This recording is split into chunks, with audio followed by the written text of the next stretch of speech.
Graças a Deus. Eu saúdo a todos com a paz do Senhor Jesus. E é motivo de bastante alegria por mais esta oportunidade que o Senhor nos concede. Você, meu prezado amigo, é o nosso convidado especial para estar passando conosco esses momentos na presença do Senhor. Vamos louvar a Deus com o hino 323 da nossa harpa. Se você, meu prezado, tem uma harpa, louve a Deus conosco. Levantai os vossos olhos para cima, ó remidos do Senhor Jesus. A figueira mostra que se aproxima, o verão broto já produz. Levantai, levantai vossos olhos para o céu, donde Jesus virá. Levantai, levantai, a redenção breve se fará. Muitos dizem que Jesus está tardando para vir buscar o povo seu, qual nos dias de Noé estão pecando, sem temer o bondoso Deus. Levantai, levantai vossos olhos para o céu, onde Jesus virá. Levantai, levantai, a redenção breve se fará. Muitos como Faraó estão dizendo, quem é o Senhor para lhe ouvir? E também o coração endurecendo, mas as pragas estão para vir. Levantai, levantai vossos olhos para o céu, onde Jesus virá. Levantai, levantai, a redenção breve se fará. Será arrebatado eu pro céu quem dera, pois a igreja Cristo levará. A figueira está em flor, é primavera, levantai os vossos olhos já. Levantai, levantai vossos olhos para o céu, onde Jesus virá. Levantai, levantai, a redenção breve se fará. Graças a Deus. Louvamos ainda o 326.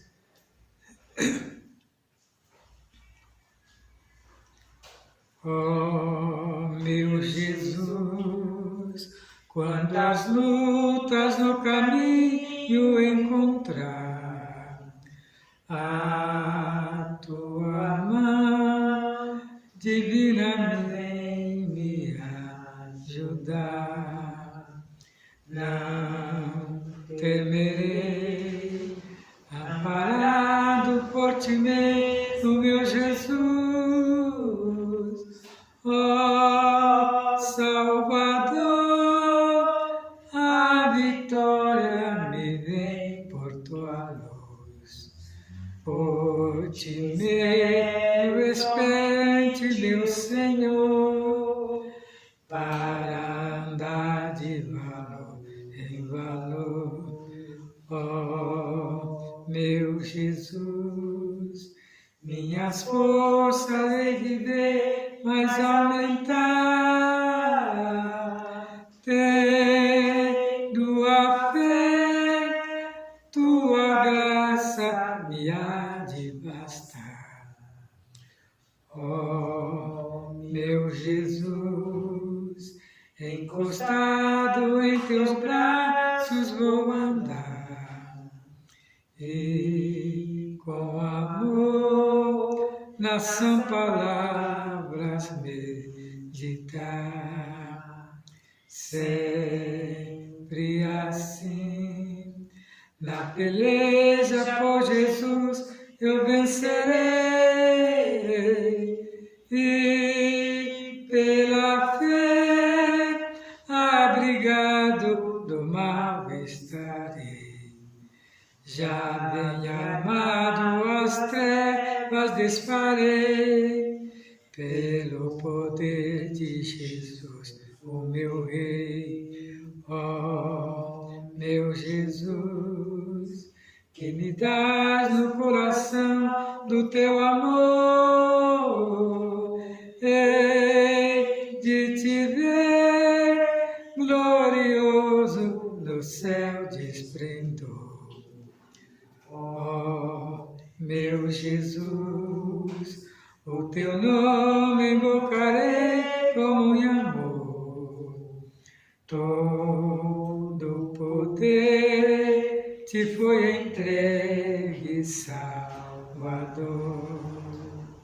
De todo ser, o joelho ante a ti se dobrará, que és o Senhor, toda língua testificará. Os nossos pés, Salvador, queres firmar na rocha que não se pode abalar. Ó meu Jesus, tua graça quero sempre procurar, até que eu vá nos teus braços, enfim repousar. Graças a Deus. Vamos estar lendo o livro de Daniel, capítulo 1.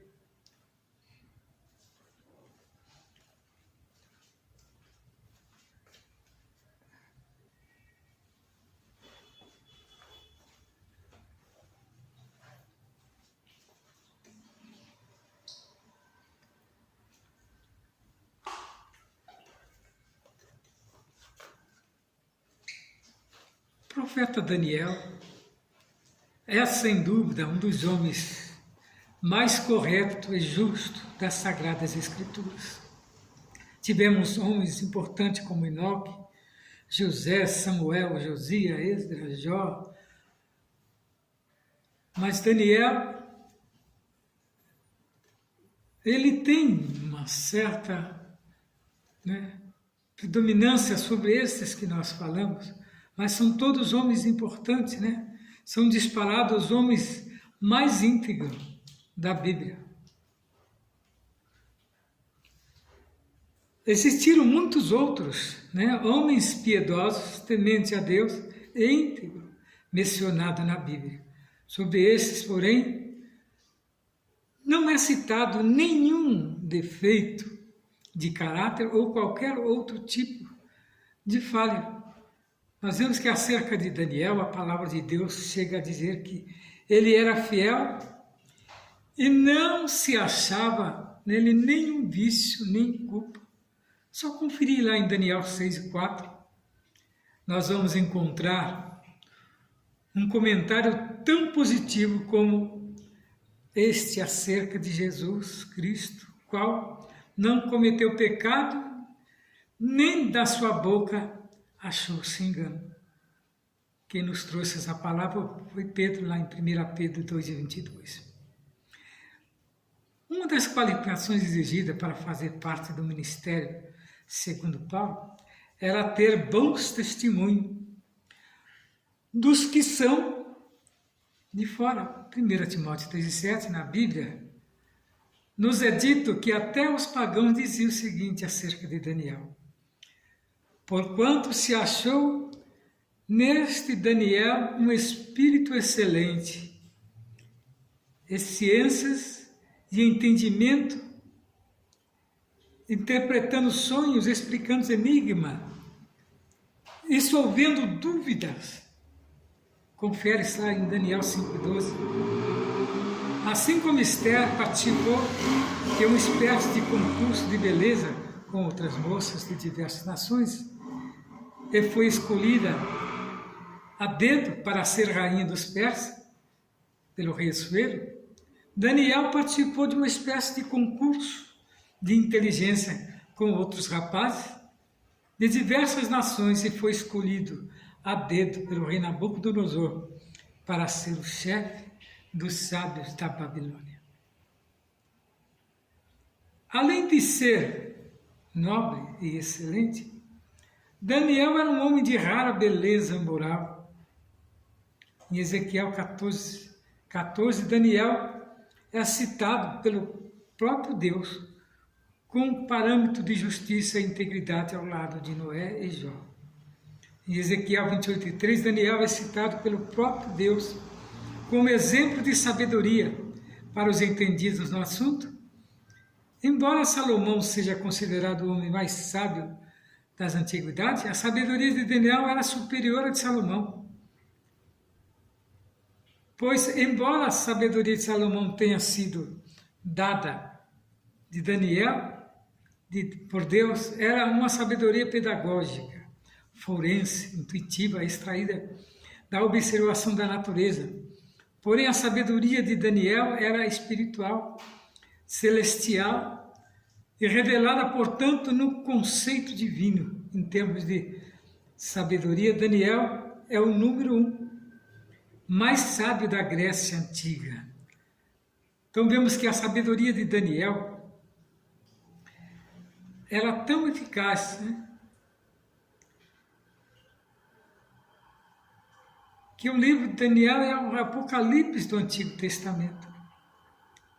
Assim como o apóstolo João era chamado de apóstolo do amor, aquele a quem Jesus amava, Daniel também era chamado de homem muito desejado, ou, em outra versão, homem muito amado. Coincidentemente, ambos receberam as maiores visões reveladas acerca do futuro da humanidade, do futuro do povo de Deus e do reino eterno de nosso Senhor e Salvador Jesus Cristo. Segundo a tradição, ambos, Daniel e João, partiram para o céu na velhice, em avançada idade. Na Bíblia lemos que o nobre projeta coisas nobres e pela nobreza está em pé. Daniel era um homem nobre e de rara beleza moral, intelectual e espiritual. Vemos aqui no capítulo 1 de Daniel como que ele chegou à Babilônia. A Bíblia relata que ele eram jovens, 15 para 16 anos, 3 jovens. E eles foram cativos. O rei Joaquim foi preso, juntamente com todos os nobres e outros, de Jerusalém. Então, no ano 3º do reinado de Joaquim, rei de Judá, veio Nabucodonosor, rei da Babilônia, a Jerusalém e sitiou. E o Senhor entregou nas suas mãos a Joaquim, rei de Judá, e uma das partes dos utensílios da casa de Deus. E ele os levou para a terra de Siná, para a casa do seu Deus, e pôs os utensílios na casa do tesouro do seu Deus.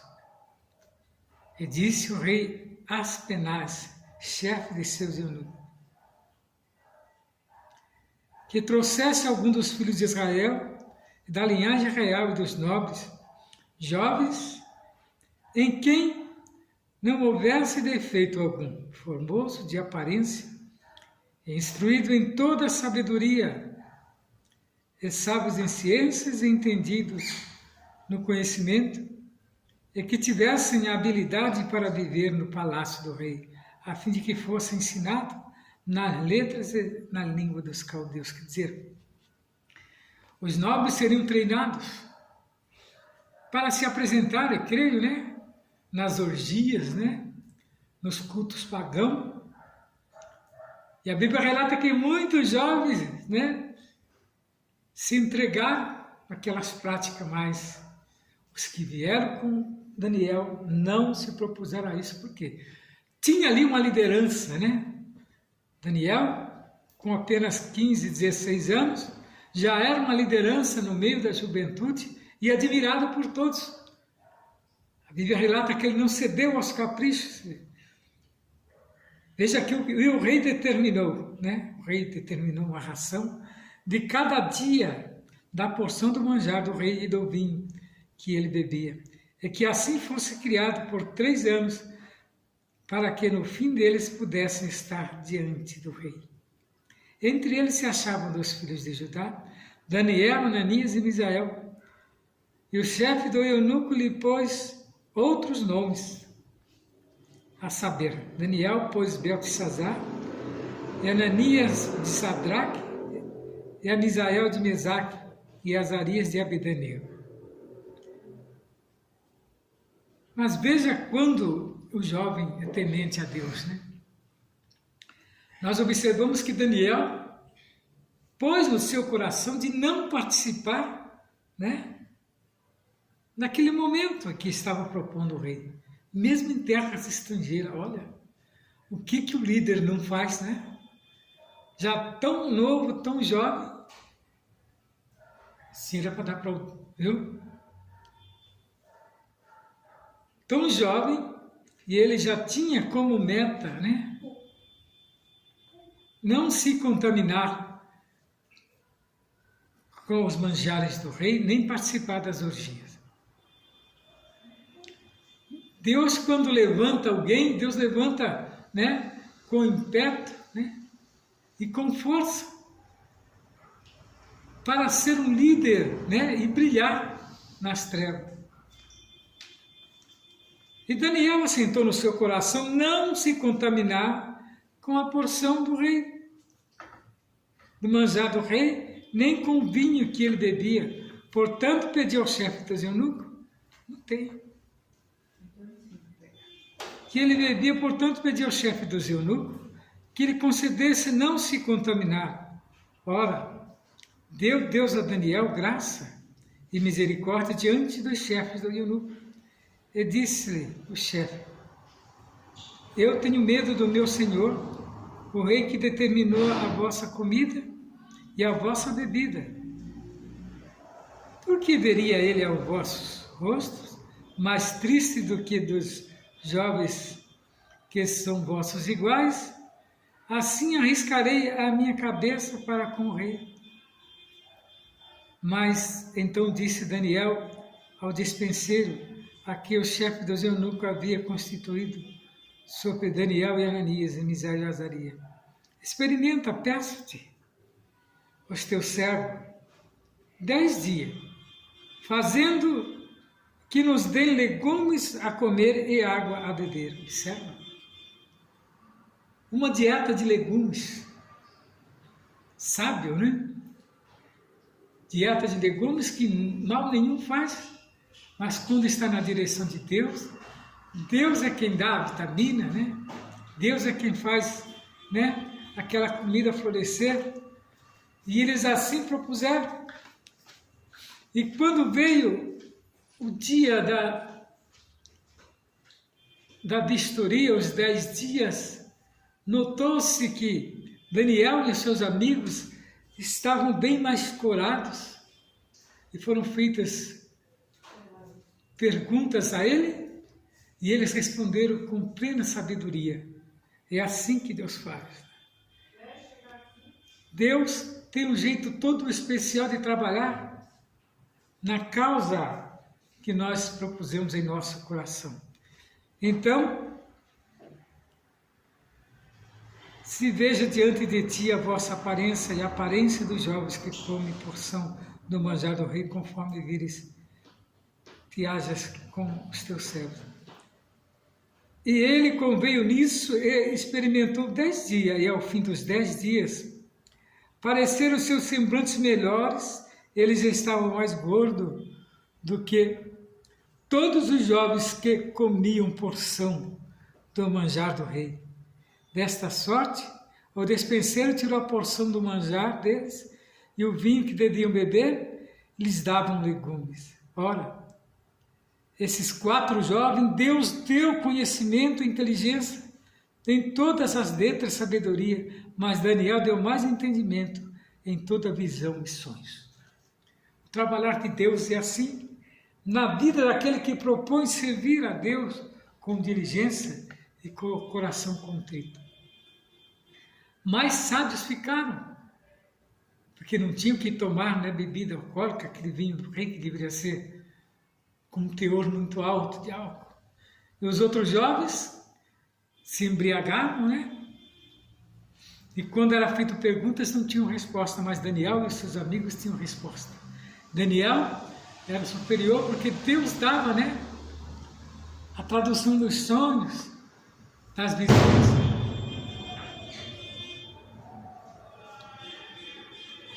E ao fim dos dias em que o rei tinha dito que os trouxesse ao chefe do eunuco, os trouxe diante de Nabucodonosor e o rei falou com eles. Entre todos eles não foram achados outros tais como Daniel, Ananias, Misael e Azarias. Por isso permaneceram diante do rei. E em toda a matéria de sabedoria e de inteligência sobre que o rei fez pergunta, os achou 10 vezes mais douto do que todos os seus magos ou astrólogos que havia em todo o reino. E Daniel esteve até os primeiros anos do rei Ciro. Vemos aqui como que Deus faz na vida daquele que o teme. Deu uma imunidade espiritual. Então nós vemos que temos que aprender com Daniel, não quis se contaminar com iguarias do rei. Quem não se contamina com o vírus do pecado adquire imunidade espiritual. Daniel conseguiu permanecer imune ao pecado que tão de perto rodeava naquela corrompida corte da Babilônia. Prezados irmãos, Deus é aquele que trabalha no profundo e escondido. E muitas falam, mas é muito jovem ainda, quando for velho aqui vai servir a Deus. Não, aquele que tem a chamada já nasce do berço. E Deus o acompanha no trajeto da sua vida. Vemos aqui que Daniel, de muito novo, já demonstrava, né, ser um guardador, né, de tudo aquilo que Deus tinha lhe prometido. Porque numa cidade estrangeira onde o pecado predominava, ele sobressaiu como servo do Deus vivo. Vemos que até a velhice esteve lá Daniel pronto, né? E não cedeu aos caprichos em nenhum momento. Durante 70 anos que esteve no exílio, ele foi exemplo. Então nós temos que ser vacinados, né, contra o pecado.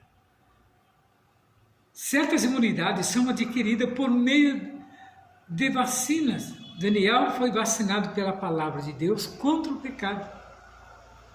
Confere lá no Salmo 119, verso 11, onde o salmista diz: escondi a tua palavra no meu coração para não pecar contra ti.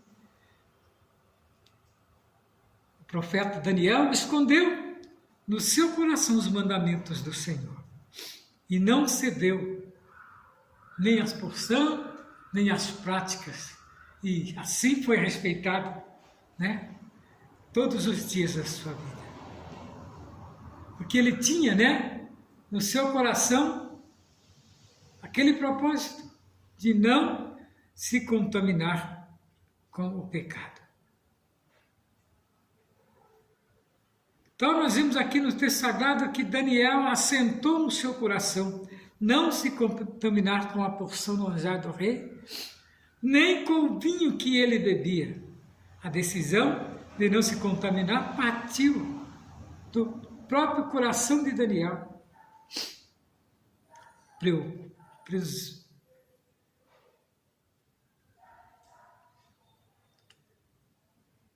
Presumamos também tomar a firme decisão de não nos contaminar com o pecado.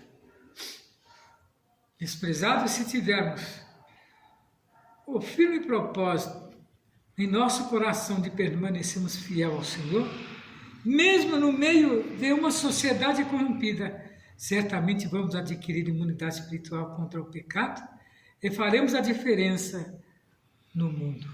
Glória a Deus por isso. E nesta noite, eu convido você a meditar nesse livro de Daniel e ver o homem reto, fiel, que não cedeu aos caprichos e às provas pelo qual ele passou. Observa que era para ele ter cedido, mas ele não cedeu. Continuou firme ali no propósito desde o início. Diz que até os 80 anos ele estava ainda lá, prisioneiro, e sempre fiel a Deus, e Deus o guardou de todo o mal, não só ele como seus amigos, quando foram jogados naquela fornalha, mas eles mesmo assim não temeram. E a Bíblia diz que nem o fio de cabelos deles se queimaram. É assim que Deus faz. Você, meu prezado, se está passando por problema, saiba que Deus é a solução. Confia nele e ele tudo fará. E que ele venha abençoar grandemente a sua vida nesta noite. No nome de Jesus.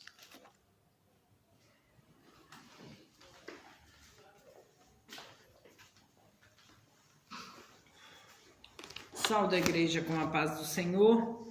Para nós é uma alegria muito grande estarmos mais uma vez na presença do Todo-Poderoso para poder glorificar e exaltar o nome dele, porque só ele é digno de honra e de glória, Eu quero falar aqui sobre duas coisas que Deus quer do seu povo.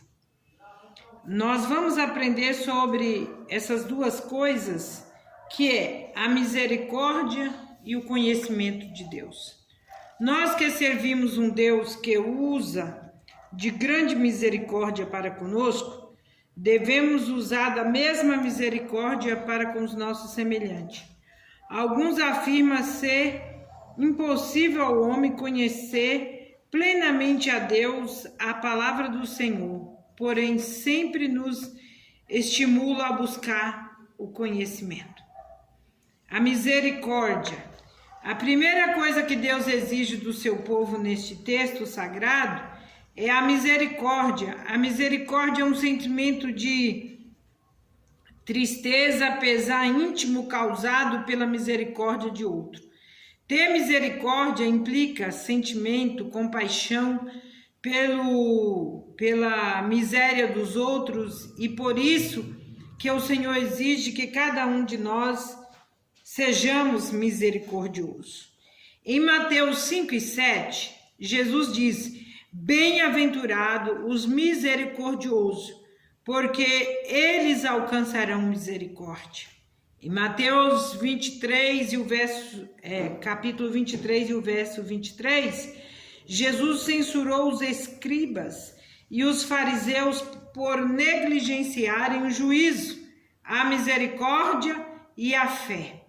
Os três preceitos mais importantes da lei, a misericórdia é o próprio amor de Deus com exercício. Em Malaquias 6 e 8, nós lemos que ele declarou ao homem o que é bom, o que é que o Senhor pede de ti, senão que pratiques a justiça, e ames a beneficência, e andes humildemente com o teu Deus. Então, é o mínimo que nós possamos prestar a Deus. Por conhecer a este Deus tão misericordioso, nós também temos que ser misericordiosos. O conhecimento de Deus, mais do que os holocaustos. A segunda coisa que Deus exige do seu povo é o conhecimento sobre ele. O conhecimento de Deus implica profundamente o relacionamento do homem com Deus e o conhecimento de Deus, que Deus é superior a qualquer outro campo do conhecimento humano, científico, tecnológico e filosófico. Tem pessoas que não colocam Deus acima de tudo. Deus tem que estar acima de tudo em nossa vida. Ele vai além do que possamos imaginar. Ele é grandioso e nós temos que dar esta honra a Ele, né? E conhecendo a Ele, nós vamos adorar, honrá-lo como é devido. Qualquer cientista ou um astronauta que diga conhecedor dos mistérios do universo, mas desconhecendo a Deus, não sabe nada. Não adianta nós conhecermos as áreas científicas sem dar o conhecimento prioritário, que é o de Deus. Então, você fica incompleto. Se você conhece astronomia e você não crê que tem um Deus acima de tudo que você conheceu na astronomia, vai ficar um vago aí, né? E vai falhar. Então, nós vemos que verdadeiramente qualquer cientista que não manifesta o poder de Deus, ele não conhece nada, pois o céu manifesta a glória de Deus, o firmamento anuncia a obra das suas mãos, e a pessoa não conhece Deus?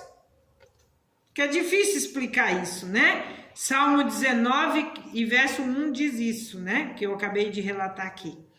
Em Romanos 1 e 21, Paulo afirma que certos homens, tendo conhecido a Deus, não glorificaram como Deus e nem lhe deram a graça. Antes, em seus discursos, se desvaneceram o seu coração insensato e obscuro. E é verdade. Tem pessoas que têm um autoconhecimento, mas ele faz um discurso tão pobre quando ele não conhece a autoridade, o poder e a honra e a glória que é manifestada a Deus.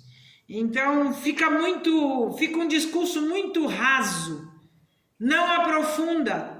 Profundidade está em Deus, né? Você quer conhecer Deus, você vai ter infinitamente, você vai numa busca infinitamente. Você nunca vai saciar de Deus, porque verdadeiramente, ao passo que você começa a ler a palavra, que você começa a meditar na palavra, você vai desenvolver mais desejo de conhecer Ele melhor, de conhecer Ele com profundidade. E é muito gostoso ter profundidade na palavra, ter intimidade com Deus, quer ter a liberdade de entrar na sua presença e poder declarar tudo aquilo que você está sentindo, né? Dentro do seu ser. Olha, é uma liberdade. Eu falo para todas as pessoas, não existe psicólogo mais sábio do que Jesus e o nosso Deus. Não existe. Você joelha aos pés, conta todas as suas dificuldades e Ele vai te dando uma a uma as respostas. É só você ter a sensibilidade de sentir o que o Espírito Santo está falando com você acerca do seu clamor, acerca do seu louvor, acerca da sua adoração. Ele vai estar te orientando como você deve proceder. Isso é glorioso. Conheçamos e prosseguimos a conhecer o Senhor. Como alva será a sua saída, e ele a nós virá como chuva seródia que rega a terra. Hoje é um dia que está chovendo bastante, uma chuva que está regando a terra. E a gente medita quão glorioso é o poder de Deus em nos dar um dia de sol e nos dar um dia de chuva. É coisa tremenda, né? Vem a chuva, rega toda a terra, molha todas as plantas, enche os rios, de repente vem o sol para secar a terra, né? E a gente tem isso gratuitamente pela sua infinita misericórdia, pelo seu infinito poder, pela sua infinita graça derramada. Isso é sinal de graça e misericórdia derramada sobre as nossas vidas. Para concluir essa palavra, nós devemos ser misericordiosos, porque a misericórdia triunfa sobre o juízo. Devemos frutificar em toda boa obra e crescer em pleno conhecimento de Deus.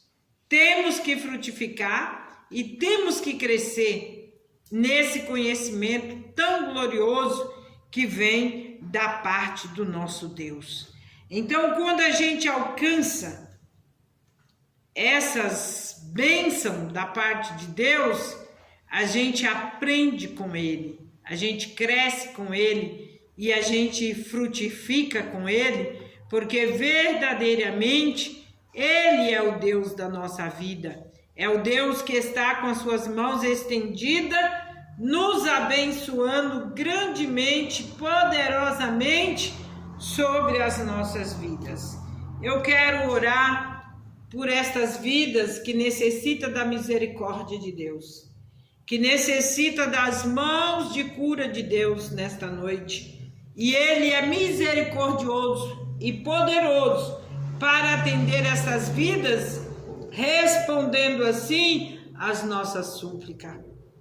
Amado e eterno Deus, nós te agradecemos, Senhor, por estas palavras, a qual o Senhor colocou no coração do pastor, a qual o Senhor colocou no meu coração nesta noite. E creio também, Senhor, que esta palavra tocou aos corações dos que estão ouvindo e ouvindo a tua palavra. Ó grande e glorioso Deus, entra com providência na vida dos teus filhos, que os seus nomes estão escritos aqui, Senhor.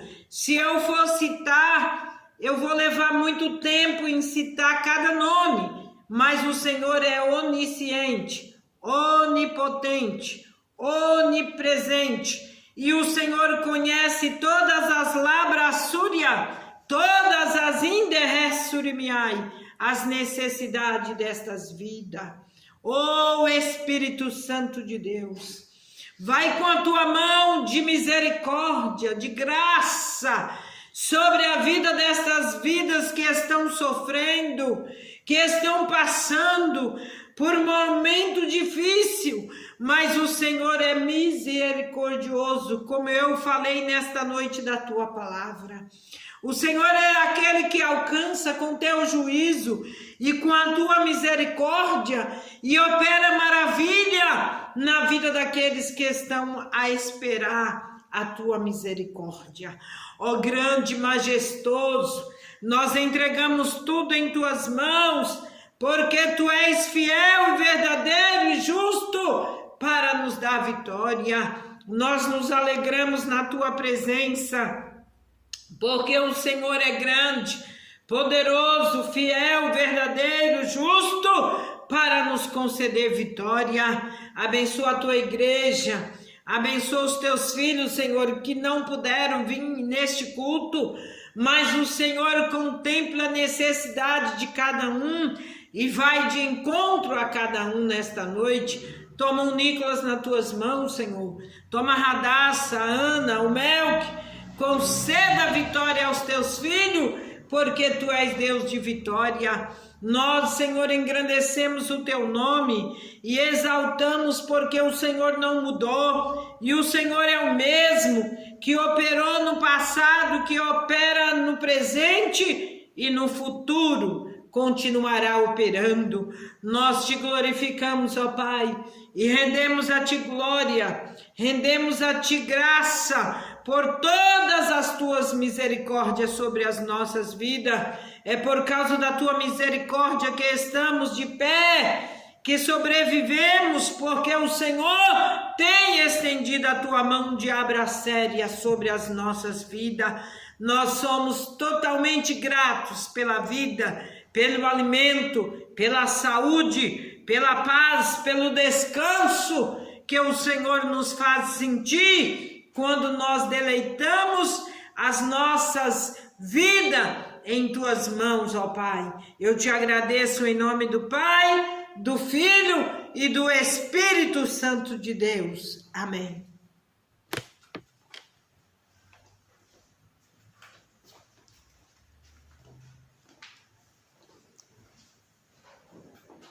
Graças a Deus por tudo, ouvimos as mensagens, as palavras, e eu tenho certeza que foi de encontro ao coração dos ouvintes, e que o Senhor venha abençoar grandemente a vida de cada um que participou conosco. Vou deixar o endereço da nossa igreja, Rua José Alexandre Machado, 158. Essa rua bem próxima à Rua Aricanga, de frente ao Colégio Newton Reis. Os nossos dias de culto aqui são todas segundas, quartas, sextas, domingos. Estamos aqui reunidos no propósito de falar das grandezas de Deus. E você é o nosso convidado especial. E que o Senhor venha abençoar grandemente a sua vida e a sua distinta família nesta noite. Fique na paz do Senhor. Amém.